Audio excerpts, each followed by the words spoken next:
Hello എജു വേൾഡിൻ്റെ മറ്റൊരു ക്ലാസ്സിലേക്ക് സ്വാഗതം. അപ്പോൾ നമ്മുടെ കഴിഞ്ഞ CSEB എക്സാമിന് ബേസൽ നോംസ് എന്നും ബന്ധപ്പെട്ടിട്ടുള്ള ക്വസ്റ്റ്യൻ വന്നിട്ടുണ്ടായിരുന്നു. അപ്പോൾ ഇന്നത്തെ ക്ലാസ്സിൽ നമ്മൾ ഡീൽ ചെയ്യുന്നത് 3 കാറ്റഗറിയിലുള്ള ബേസൽ നോംസ് അതേപോലെ അതുമായിട്ട് ബന്ധപ്പെട്ടിട്ടുള്ള ക്വസ്റ്റ്യൻസുമാണ് നമ്മൾ നോക്കുന്നത്. അപ്പോൾ ക്ലാസ്സിലേക്ക് കിടക്കാം. അതിന് മുമ്പ് ആദ്യമായിട്ടാണ് ഈ ചാനൽ കാണുന്നതെങ്കിൽ സബ്സ്ക്രൈബ് ചെയ്യുക. തൊട്ടടുത്തുള്ള ബെല്ലൈക്കൺ കൂടി എനേബിൾ ചെയ്തിട്ടുണ്ടെങ്കിൽ ഞാൻ വീഡിയോസ് ഇടുമ്പോൾ അതിൻ്റെ അപ്ഡേഷൻ ലഭിക്കുന്നതായിരിക്കും. അതോടൊപ്പം തന്നെ നിങ്ങളുടെ അഭിപ്രായങ്ങളും നിർദ്ദേശങ്ങളും കമൻറ്റ് ബോക്സിൽ കമൻറ്റ് ചെയ്യാനും കൂടി മറക്കണ്ട കേട്ടോ. അപ്പോൾ നമുക്ക് ക്ലാസ് നോക്കാം.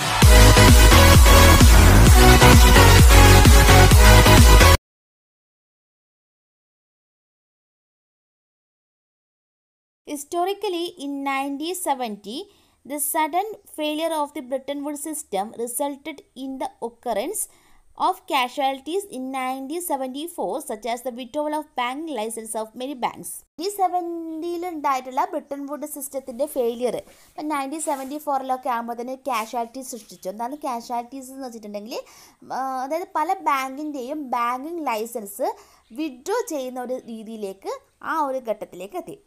സോ നമ്മുടെ ഫ്രാങ്ക്ലിൻ നാഷണൽ ബാങ്ക്സ് 1975 ക്ലോസ് ചെയ്തപ്പോൾ G10 കൺട്രീസിലുള്ള സെൻട്രൽ ബാങ്ക് ഗവർണേഴ്സ് ചേർന്നുകൊണ്ട് ഒരു കമ്മിറ്റി ഉണ്ടാക്കാൻ വേണ്ടി തീരുമാനിച്ചു. എന്തിനുള്ള കമ്മിറ്റിയായിരുന്നു? Banking regulation and supervisory practices. അതായത് ഇങ്ങനെയുള്ള ഇഷ്യൂസിനെല്ലാം സോൾവ് ചെയ്യാൻ വേണ്ടിയിട്ട് ഒരു ബാങ്കിങ് റെഗുലേഷൻ ആൻഡ് സൂപ്പർവൈസറി പ്രാക്ടീസസിന് വേണ്ടിയിട്ടുള്ള ഒരു കമ്മിറ്റി അവർ രൂപീകരിച്ചു. സോ ഇപ്പോൾ പ്രസൻ്റായിട്ട് G10 കൺട്രീസ് അല്ല, G10 കൺട്രീസിന് പകരം G27 കൺട്രീസാണ് ഉൾപ്പെടുത്തിയിരിക്കുന്നത്. സോ ഈ കമ്മിറ്റിയാണ് നമ്മൾ Basel committee on banking and supervision എന്നറിയപ്പെടുന്നത്. BCBS എന്നറിയപ്പെടുന്നത് ഈ കമ്മിറ്റിയാണ്. അതായത് 1975 സെൻട്രൽ ബാങ്ക് ഗവർണേഴ്സ് G10 കൺട്രീസിലുള്ള സെൻട്രൽ ബാങ്ക് ഗവർണേഴ്സ് ചേർന്നിട്ട് ഉണ്ടാക്കിയിട്ടുള്ള കമ്മിറ്റിയാണ് നമ്മുടെ Basel committee on banking and supervision എന്ന് പറയുന്നത്, അല്ലെങ്കിൽ BCBS. G10 കൺട്രീസാണ് Belgium, Canada, France, German, Italy, Japan, Netherlands, Sweden, UK, US, Switzerland. അപ്പോൾ ഇതൊക്കെയാണ് നമ്മൾ G10 കൺട്രീസ് എന്നറിയപ്പെടുന്നത്. ഇപ്പോൾ അത് G10 മാറിയിട്ട് G27 കൺട്രീസാണ്. അപ്പോൾ the committee act as a forum where regulate cooperation between the member countries take place regarding banking regulation and supervision and practices. അപ്പോൾ ഈ കമ്മിറ്റി എന്ന് പറയുന്നത് ഒരു ഫോറം ആയിട്ടാണ് പ്രവർത്തിച്ചിരിക്കുന്നത്. എന്തിനു വേണ്ടിയിട്ടാണ്? ബാങ്കിങ് റെഗുലേഷൻ ആൻഡ് സൂപ്പർവൈസറി പ്രാക്ടീസസിന് വേണ്ടിയിട്ട് ഉണ്ടാക്കിയിട്ടുള്ള ഒരു കമ്മിറ്റിയാണ് നമ്മുടെ ഈ കമ്മിറ്റി എന്ന് പറയുന്നത്. ഇവർ മീറ്റ് ചെയ്തിരുന്നത് സ്വിറ്റ്സർലാൻഡിലുള്ള ബേസൽ എന്നുള്ള സ്ഥലത്തായിരുന്നു. അപ്പോൾ ബേസൽ എന്നുള്ളത് ഒരു പ്ലേസിൻ്റെ പേരാണ്. സ്വിറ്റ്സർലാൻഡിലുള്ള ഒരു പ്ലേസാണ് ബേസൽ എന്ന് പറയുന്നത്. സോ ഈ കമ്മിറ്റിയുടെ മെയിൻ ആയിട്ടുള്ള ഒരു ഉദ്ദേശം എന്ന് വെച്ചിട്ടുണ്ടെങ്കിൽ ലോകത്തെമ്പാടുമുള്ള ബാങ്കിങ് സിസ്റ്റത്തിൽ നല്ലൊരു ക്വാളിറ്റി കൊണ്ടുവരിക. അതായത് കോമൺ ആയിട്ടുള്ള റൂൾസ് ആൻഡ് റെഗുലേഷൻസ് കൊണ്ടുവന്നിട്ട് മൊത്തം ബാങ്കിങ് സിസ്റ്റത്തിൽ ഒരു ക്വാളിറ്റി എൻഷുർ ചെയ്യുക എന്നതായിരുന്നു ഈ കമ്മിറ്റിയുടെ മെയിൻ ആയിട്ടുള്ള ഒരു ഉദ്ദേശം എന്നത്. മീൻസ് ബാങ്കുകളെ മൊത്തം പ്രൊട്ടക്റ്റ് ചെയ്യാൻ ആവശ്യമായിട്ടുള്ള പോളിസീസും മറ്റുള്ള കാര്യങ്ങളൊക്കെ ഫ്രെയിം ചെയ്യുക എന്നതായിരുന്നു മെയിൻ ആയിട്ട് ഈ കമ്മിറ്റിയുടെ ഉദ്ദേശം എന്ന് പറയുന്നത്. To ensure the bank operate in a safe and sound manner, to ensure that bank hold capital and reserve sufficient to support the risk sound practices of bank risk management. അതായത് ബാങ്കിനെ safe guard ചെയ്യുക, അതേപോലെ അത് risk meet ചെയ്യാൻ ആവശ്യമായിട്ടുള്ള ക്യാപിറ്റലും റിസർവും ഒക്കെ ഉണ്ടെന്ന് ഉറപ്പുവരുത്തുക, അതുകൊണ്ട് സപ്പോർട്ട് ചെയ്യുക, അതേപോലെ റിസ്ക് മാനേജ്മെൻറ്റൊക്കെ എന്ത് ചെയ്യുക നല്ല രീതിയിൽ എൻഷുർ ചെയ്യുക എന്നതാണ് ഇവരുടെ മെയിൻ ആയിട്ടുള്ള ഫംഗ്ഷനായിട്ട് കണക്കാക്കുന്നത്. The committee formulate guide lines and provide recommendation on banking regulation based on capital risk, material risk and operation risk. അപ്പോൾ ഈ ഒരു കമ്മിറ്റി എന്ന് പറയുന്നത് പല ഗൈഡ് ലൈൻസും റെക്കമെൻഡേഷൻസൊക്കെ കൊണ്ടുവന്നു. എന്തൊക്കെയാണ്? ബാങ്കിങ് റെഗുലേഷൻസിൽ ക്യാപിറ്റൽ റിസ്കിനെ സംബന്ധിച്ചിട്ടും മാർക്കറ്റ് റിസ്കിനെ സംബന്ധിച്ചിട്ടും ഓപ്പറേഷൻ റിസ്കിനെ സംബന്ധിച്ചിട്ടുള്ള പല ഗൈഡ് ലൈൻസും ഈ കമ്മിറ്റിയാണ് പ്രൊവൈഡ് ചെയ്തത്. അതായത് മൊത്തത്തിൽ ഒരു റിസ്ക് മാനേജ്മെൻറ്റിനെ കുറിച്ചിട്ടുള്ള ബാങ്കിങ് റിസ്ക് മാനേജ്മെൻറ്റിൻ്റെ മൊത്തം കാര്യങ്ങളാണ് ഈ ഒരു കമ്മിറ്റി ഡീൽ ചെയ്തതെന്ന് വേണമെങ്കിൽ നമുക്ക് പറയാൻ വേണ്ടി പറ്റും. പിന്നെ ഈ കമ്മിറ്റിയിൽ ഉണ്ടായത് ചെയർമാൻ, സെക്രട്ടേറിയറ്റ്, അതായത് ഗ്രൂപ്പ്സ്, അങ്ങനെയൊക്കെ ഇതിൻ്റെ സ്ട്രക്ചർ എന്ന് പറയുന്നത് കമ്മിറ്റി, ഗ്രൂപ്പ്സ്, ചെയർമാൻ, സെക്രട്ടേറിയറ്റ്, ഇതായിരുന്നു ആ ഒരു കമ്മിറ്റിയുടെ മെയിൻ ആയിട്ടുള്ള സ്ട്രക്ചർ എന്ന് പറയുന്നത്. The chairman of basal committee എന്ന് പറയുന്നത് സ്റ്റീഫൻ ഇംഗേവ്സ്, ഗവർണർ സെവിച്ച് റിൽസ് ബാങ്ക് ആണ്. അപ്പോൾ ഈ കമ്മിറ്റിയുടെ ചെയർമാൻ എന്ന് പറയുന്നത് സ്റ്റീവ് വാൻ ഇൻഗേവ്സ് ആയിരുന്നു. അതായത് 2014 വരെയായിരുന്നു. ദെൻ 2014 അദ്ദേഹത്തിന് പിന്നെയും നമ്മൾ റീ അപ്പോയിൻമെൻറ്റ് ചെയ്തു. അതേപോലെ സെക്രട്ടറി ജനറൽ എന്ന് പറയുന്നത് വില്യം കോയിൻ ആണ്. 2014 മുതൽ ടേം എന്ന് പറയുന്നത് 2019. അപ്പോൾ ഈ ചെയർമാനെ അപ്പോയിൻമെൻറ്റ് ചെയ്യുന്നത് എന്താണ് 3 ഇയേഴ്സിലേക്ക് വേണ്ടിയിട്ടാണ് നമ്മൾ ചെയർമാനെ അപ്പോയിൻമെൻറ്റ് ചെയ്യുന്നത്. ഇനി ബാക്കി ഞാൻ കൂടുതൽ ഡീറ്റെയിൽ ആയിട്ട് എടുക്കുന്നില്ല, കാരണം ആ ഒരു ഭാഗത്തു നിന്നൊക്കെ പൊതുവെ കോർപ്പറേഷനും അത് ക്വസ്റ്റ്യൻ ചോദിക്കുന്നതിനൊക്കെ കുറവായിരിക്കും. ഓക്കെ, നമുക്ക് ക്വസ്റ്റ്യൻസ് പിന്നെ ഡീൽ ചെയ്യുമ്പോൾ നമുക്ക് നോക്കാം. പിന്നെ നമ്മൾ പറയുന്നത് പ്രീ ബേസൽ പീരീഡ് 1 ആണ്. പ്രീ ബേസൽ പീരീഡ് 1 ആണ്. 1974 മുതൽ 1988 വരെയാണ് നമ്മൾ പ്രീ ബേസൽ പീരീഡ് എന്നറിയപ്പെടുന്നത്. 1965 ആൻഡ് 1981 അമേരിക്കയിലുള്ള, അതായത് US-ലുള്ള 8 ബാങ്കുകളുടെ ടോട്ടൽ പ്രവർത്തനങ്ങൾ എന്ന് പറഞ്ഞാൽ ടോട്ടലി ഫെയിൽ ആവുകയാണ് ചെയ്യുന്നത്. കാരണം അവരുടെ കയ്യിൽ ആഡിക്വേറ്റ് ആയിട്ടുള്ള മിനിമം എമൗണ്ട് ഓഫ് ക്യാപിറ്റൽ ഇല്ല. അതുകൊണ്ടാണ് അവർക്ക് സേവിങ്സും അതേപോലെ ലോൺസുകളൊന്നും മീറ്റ് ചെയ്യാൻ പറ്റാത്തതുകൊണ്ട് ആ ബാങ്കുകളുടെ പ്രവർത്തനം ടോട്ടലി ആയിട്ട് ഫെയിലായി. സോ അങ്ങനെ ആ ഒരു സമയത്താണ് നമ്മുടെ G10 കൺട്രീസ് 1987 ബേസലിൽ, സ്വിറ്റ്സർലൻഡിലുള്ള ബേസലിൽ വെച്ചിട്ട് മീറ്റ് ചെയ്യുകയും എല്ലാ ബാങ്കും ഒരു minimum amount of capital require ചെയ്യണം അല്ലെങ്കിൽ ഹോൾഡ് ചെയ്യണം എന്നുള്ള ഒരു നിർദ്ദേശം വെക്കുകയും ചെയ്തിട്ടുണ്ട്. അതായത് minimum amount of capital bank must hold എന്നുള്ള ഒരു പ്രൊവിഷനിലേക്ക് എത്തിച്ചേർന്നത്. അപ്പോൾ ഇവിടെ ക്യാപിറ്റൽ ആഡിക്വസി റേഷ്യോ എന്ന് വെച്ചിട്ടുണ്ടെങ്കിൽ whether the bank and other financial institution have sufficient capital to keep them out of difficulties. So ഇവിടെ പറയുന്നത് മീൻസ് ഫ്യൂച്ചറിൽ 3 ടൈപ്സ് ഓഫ് റിസ്കുകൾ ഉണ്ടാകും എന്നാണ്. അതായത് credit risk, operation risk, market risk. ഇത്രയും റിസ്കുകൾ ഫേസ് ചെയ്യാൻ ആവശ്യമായിട്ടുള്ള ക്യാപിറ്റൽ ബാങ്കുകളും അതേപോലെ മറ്റുള്ള ഫിനാൻഷ്യൽ സ്ഥാപനങ്ങളും ഒരു സഫിഷ്യൻറ്റ് എമൗണ്ട് ഓഫ് ക്യാപിറ്റൽ മസ്റ്റായിട്ടും കീപ്പ് ചെയ്തിരിക്കണം എന്നാണ് ഇതിൻ്റെ അർത്ഥം. Capital adequacy ratio, banks capital divided by risk weighted asset.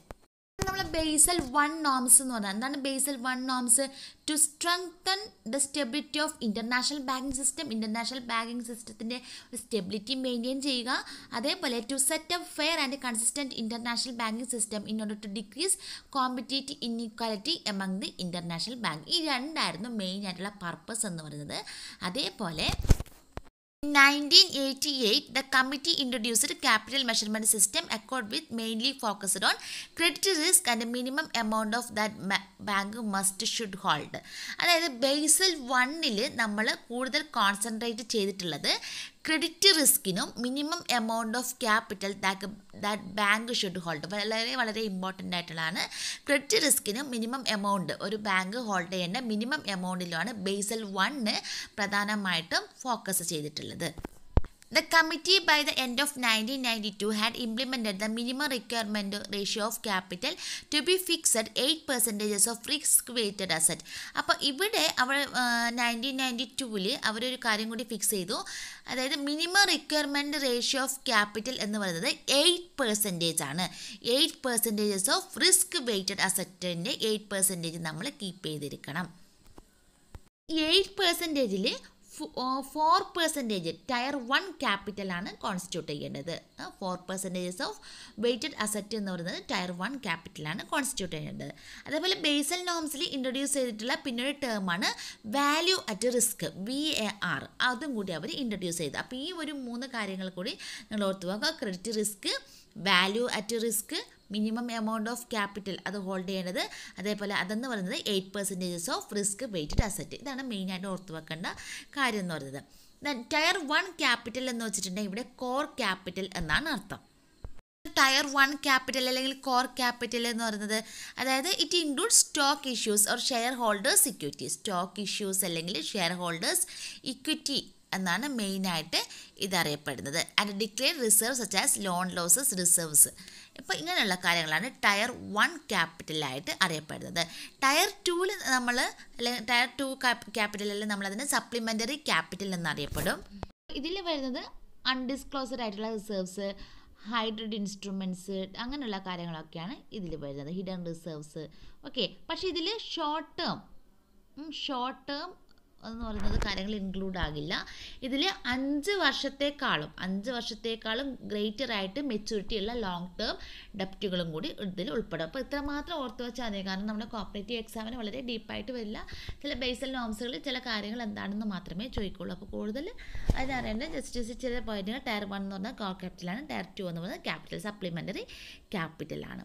പിന്നെ ഇതിൻ്റെ പിറ്റ്ഫാൾസുകളുണ്ട്. അതായത് ക്രെഡിറ്റ് റിസ്ക് ഡിഫറെൻ്റ് ആണ്. അതേപോലെ സ്റ്റാറ്റിസ്റ്റിക് മെഷർ റിസ്കിന് അങ്ങനെ നമ്മൾ അസസ് ചെയ്യുന്നില്ല. അതേപോലെ term structure credit structure recognition ചെയ്യുന്നില്ല. അങ്ങനെ കുറച്ച് പിറ്റ്ഫാൾസുകളൊക്കെ ഉണ്ട്.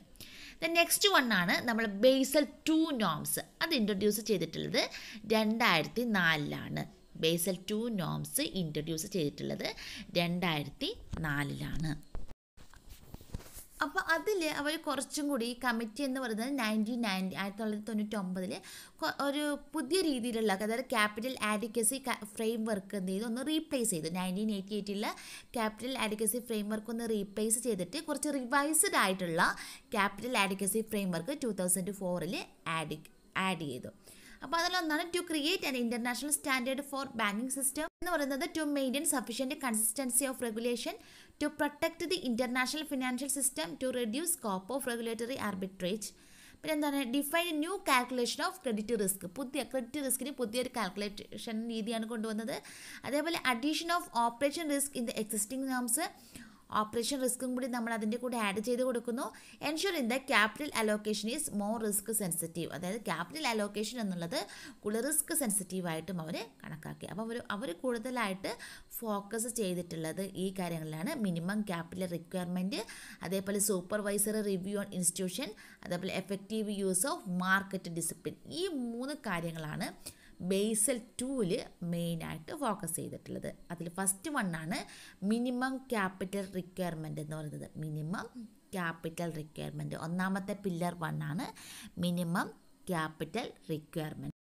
സോ ഇന്ത്യയിൽ റിസർവ് ബാങ്ക് ഓഫ് ഇന്ത്യ ഈ മിനിമം ക്യാപിറ്റൽ ആഡിക്വസി റേഷ്യോ എന്ന് പറയുന്നത് 9% ആണ്. റിസ്ക് വെയ്റ്റഡ് അസറ്റിൻ്റെ 9% ആക്കിയിട്ട് മാറ്റിയിട്ടുണ്ട്. അപ്പോൾ അതൊന്ന് ഓർത്ത് വെക്കുക, ഏത് ഇതിലാണെന്ന് ചോദിക്കും.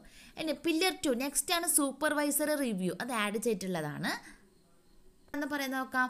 Bank should have process for assessing and maintaining their overall capital adequacy. അതായത് ബാങ്ക് എന്ത് ചെയ്യണം, ഓവറോൾ ക്യാപിറ്റൽ ആഡിക്വസി മെയിൻറ്റെയിൻ ചെയ്തിരിക്കണം. Supervisors should review and evaluate bank internal capital adequacy assessment and strategies. ഈ സൂപ്പർവൈസേഴ്സ് ബാങ്കിൻ്റെ internal capital adequacy assessment strategies ഒക്കെ അത് supervise ചെയ്യണം. And supervisors should expect bank to operate above the minimum regulatory capital ratio. അതായത് minimum above capital ratioൻ്റെ മുകളിൽ പ്രവർത്തിക്കുന്നത് ensure ചെയ്യുക. അപ്പോൾ അങ്ങനെയുള്ള കാര്യങ്ങളാണ് ഉൾപ്പെടുത്തിയിരിക്കുന്നത്. അപ്പോൾ ഈ ബേസൽ 2 നോംസിൽ മെയിനായിട്ട് നമ്മൾ മനസ്സിലാക്കി വെക്കേണ്ടത് എക്സാം പോയിന്റ് ഓഫ് വ്യൂവിൽ ക്യാപിറ്റൽ ആഡിക്വസി റേഷ്യോ എന്ന് പറയുന്നത് ഇന്ത്യയിൽ 9.9% ആയിട്ട് വർദ്ധിപ്പിച്ചു. അതേപോലെ പില്ലർ 1 ആണ് ക്യാപിറ്റൽ ആഡിക്വസി റേഷ്യോ, പില്ലർ 2 എന്ന് പറയുന്നത് സൂപ്പർവൈസറി ഫംഗ്ഷനാണ്, പില്ലർ 3 എന്ന് പറയുന്നത് മാർക്കറ്റ് ഡിസിപ്ലിൻ ആണ്. ഇതാണ് നമ്മൾ ബേസൽ 2 ഇൻട്രൊഡ്യൂസ് ചെയ്തിട്ടുള്ളത്. നമ്മുടെ ഈ മാർക്കറ്റ് ഡിസിപ്ലിൻ എന്ന് വെച്ചിട്ടുണ്ട് എന്താണ്, അതായത് നമ്മൾ പിന്നെ ഇൻ്റർനാഷണൽ അക്കൗണ്ടിങ് സ്റ്റാൻഡേർഡ്സ് ഒക്കെ അവരുമായിട്ടുള്ള ഒരു കോർഡിനേഷൻ എൻഷുർ ചെയ്യുക. അതേപോലെ ബാങ്കിൻ്റെ പ്രൊഫൈലിനെ കുറിച്ച്, റിസ്ക് പ്രൊഫൈലിനെ കുറിച്ചിട്ടൊക്കെ അസസ് ഒക്കെ ചെയ്യാൻ വേണ്ടി പറ്റും പാർട്ടിസിപ്പൻസിന്. ഈ കാര്യങ്ങളാണ് നമ്മൾ മാർക്കറ്റ് ഡിസിപ്ലിനിൽ ഉൾപ്പെടുത്തിയിട്ടുള്ളത്. ഇതാണ് നമ്മുടെ ബേസൽ 3 ഫ്രെയിം വർക്ക് എന്ന് പറയുന്നത്. Basel 3 framework. അപ്പോൾ നമുക്ക് നോക്കാം മേജർ ഫീച്ചേഴ്സ് ഓഫ് ബേസൽ 3 എന്ന് പറയുന്നത്. ഒന്ന്, revised minimum equity tier 1 capital requirement ആണ്. Then better capital quality, leverage ratio, liquidity ratio, counter cycle buffer and capital conservation buffer. ഈ ഇത്രയും കാര്യങ്ങളാണ് നമ്മൾ ബേസൽ 3 നോംസിൽ ഇൻക്ലൂഡ് ആക്കിയിട്ടുള്ളത്. അപ്പോൾ ഇത്രയും കാര്യങ്ങൾ, ഈ 6 കാര്യങ്ങളാണ് മെയിനായിട്ട് ബേസൽ 3 നമ്മൾ ഇൻക്ലൂഡ് ആക്കിയിട്ടുള്ളത്. 3യുടെ പില്ലർ എന്ന് വെച്ചിട്ടുണ്ടെങ്കിൽ ഫസ്റ്റ് പില്ലറാണ് enhanced minimum capital and liquidity requirement. അതായത് minimum capital and liquidity ratios ഒക്കെ എൻഹാൻസ് ചെയ്തു. അതേപോലെ സൂപ്പർവൈസറി റിവ്യൂ, അതേപോലെ എന്താണ് risk disclosure and market discipline. ഇത് ഈ 3 പില്ലേഴ്സാണ് ബേസൽ 3യുടെ മെയിനായിട്ടുള്ള ഉദ്ദേശം എന്ന് വെച്ചിട്ടുണ്ടെങ്കിൽ. അപ്പോൾ ഇവിടെ നമുക്ക് നോക്കാം. അപ്പോൾ capital conservation ratio buffer to RWAS എന്ന് പറയുന്നത് ബേസൽ 2 എന്ന് പറയുന്നത് ഒന്നുമില്ലായിരുന്നു. ബേസൽ 3 അത് 2.5% ആണ്. അതേപോലെ മിനിമം റേഷ്യോ ഓഫ് ക്യാപിറ്റൽ എന്ന് പറയുന്നത് ബേസൽ 2-ൽ 8% ആണ്, ബേസൽ 3-ൽ അത് 10.50% ആണ്. അതേപോലെ minimum ratio of common equity to എന്ന് പറയുന്നത് ബേസൽ സെക്കൻഡിൽ 2% ആണ്, ബേസൽ 3-ൽ 4.50%. അപ്പോൾ ഇതൊക്കെയാണ് മെയിനായിട്ടുള്ള ബേസൽ 1-ഉം ബേസൽ 2-ഉം ബേസൽ 3-യും നോംസുകൾ എന്ന് പറഞ്ഞിട്ട്. അപ്പോൾ ഇതിൽ ഓരോന്നും എപ്പോഴാണ് ഇന്ത്യയിൽ ഇൻട്രൊഡ്യൂസ് ചെയ്തത്, എത്രയാണ് റേഷ്യോ, എന്തൊക്കെ കാര്യങ്ങളാണ് ഓരോ ബേസലിലും പില്ലർ 1 പില്ലർ 2 ആയിട്ട് ഇൻട്രൊഡ്യൂസ് ചെയ്തിട്ടുള്ള കാര്യങ്ങൾ, അത്രയൊക്കെ നമ്മളെ കോപ്പറേറ്റീവ് എക്സാമിന് ചോദിക്കുള്ളൂ. പിന്നെ ഇതുമായിട്ട് ബന്ധപ്പെട്ടിട്ട് ഇത് ഇന്ത്യയിൽ ബേസൽസ് നോംസുകൾ എപ്പോഴാണ് ഇന്ത്യയിൽ ഇൻട്രൊഡ്യൂസ് ചെയ്തിട്ടുള്ളത്, എപ്പോഴാണ് കംപ്ലീറ്റ് ആയിട്ട് നടപ്പാക്കുന്നത് തുടങ്ങിയിട്ടുള്ള കാര്യങ്ങൾ കുറച്ചും കൂടി ഉണ്ട്. അത് നമ്മൾ നെക്സ്റ്റ് ക്ലാസ്സിൽ നിങ്ങൾക്ക് പറഞ്ഞു തരുന്നതാണ്. അതേപോലെ നെക്സ്റ്റ് ക്ലാസ്സിൽ ഇതുമായിട്ട് ബന്ധപ്പെട്ടുള്ള ക്വസ്റ്റ്യൻസും കൂടി നമ്മൾ ഡീൽ ചെയ്യുന്നതാണ്. അപ്പോൾ നിങ്ങൾക്ക് ഫുൾ ഫ്ലെഡ്ജഡ് ആയിട്ട് ബേസൽ നോംസുകൾ മനസ്സിലാവും. അപ്പോൾ ഇന്നത്തെ ക്ലാസ് ഇവിടെ അവസാനിക്കുന്ന ഇതിൻ്റെ ബാക്കി ഭാഗവുമായി നാളെ തന്നെ കാണാം. അതുവരേക്കും ബൈ.